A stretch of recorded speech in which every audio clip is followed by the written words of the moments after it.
Hello, lovelies. This is Annette of AnnetteLeonard.com, back again with Chronic Wellness. Thank you for joining me here.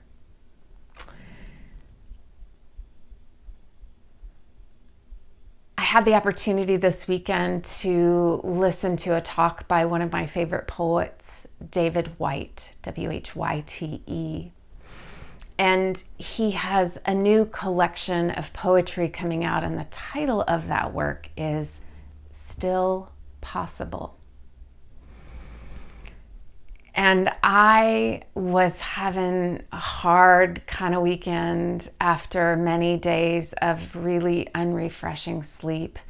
And of course, getting into that cycle where unrefreshing sleep begets more pain, begets less sleep, begets worse pain, no sleep, worse pain, no sleep, worse pain. And so I find that in those times, I am not available for very much. I'm not able to do good thinking. I'm not a good partner. I'm not a good friend. It really shuts me down.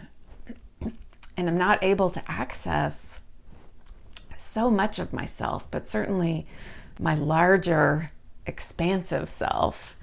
And I heard that title, Still Possible, and I felt the eggshell of my self just sort of cracking and breaking into pieces. And I have since been able to get a night's sleep. Thank goodness, because, so much is possible, so much more is possible when that happens. And reflect on my meltdown. And I don't know about you, but I'll speak for myself that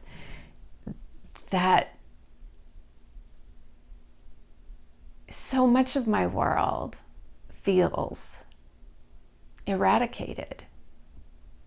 Whether it's not being able to be in the world of work, not being able to have the kind of independence that I want, not being able to initiate or start new ventures like friendships, or it's not that I can't start new friendships, it's I'm not going out in the world and I don't have ways to meet new people. Or do I? But I felt so broken by that invitation of a title, Still Possible, that it just was the catalyst for crumbling in that moment. Because that is the question mark in my heart. What is still possible with these limitations? What is still possible with this much pain? What is still possible with so little energy? What is still possible with so much fatigue? What is still possible, etc.? And I guess the onus is on me to sit with that question as often as I can bear it, to make contact within myself, just as I've done even in the course of this brief conversation, to say, I can still make friends. Why can't I start new ventures? Yes, things take more time. No, I'm not capable in the ways I once was. And yet, I didn't have a podcast before. I wasn't writing regularly before. There are some things that are possible now that I wasn't doing before I got sick. And I guess this is me turning on its ear something that, turned me on my ear, and about facing it to you and with you, which is to say, I think it's so easy for me to focus on my lack, my limitations, my shortcomings, and that doesn't serve me. What serves me is to write at the top of the blank page, still possible, and to start making lists, or to get out the magazines I was about to recycle and begin clipping the pictures of inspiration and putting them on the vision board that'll go up on my wall or inside my closet door. And if I decide to wall myself off or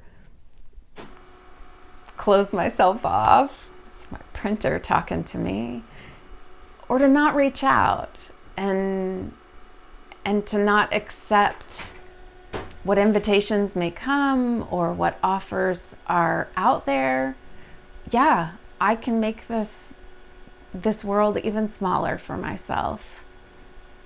Or I can greet each day with a breath and a stretch and the question, what today is still possible?